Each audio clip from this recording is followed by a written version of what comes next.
भांग धतूर से भर के फूल डाली पूजा करे देव घर जाछि हाली हाली।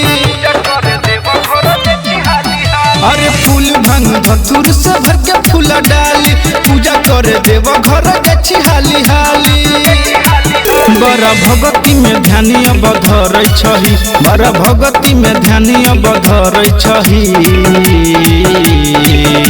कि हमरो मिलतै सुनर बलम एही से सोमवारे करै छियै। कि हमरो मिलतै सुनर बलम एही से सोमवारे करै छियै। कि हमरो मिलतै सुनर बलम एही से सोमवारे करै छियै। बुझले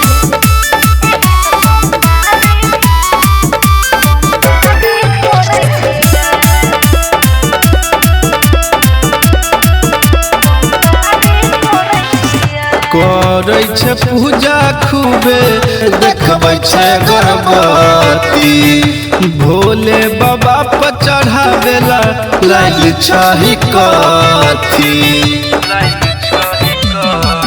छियै कनिया कुंवारी एही से करै छै सुमारी भोले बाबा देतै हमर जिंदगी सुधारे। दिन भर भूखे पियास कैसे सहै छही दिन भर भूखे पियास कैसे सहै छही।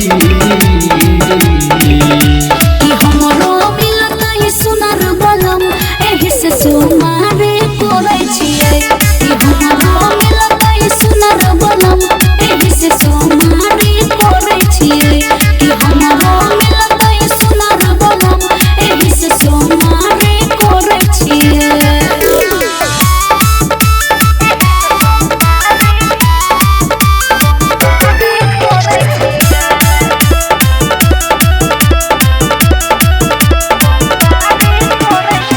सखी सहेली संगे जाइ छै भोरे भोरे राजेश विशाल के दुआरा जाइ छै फूल लोढ़े।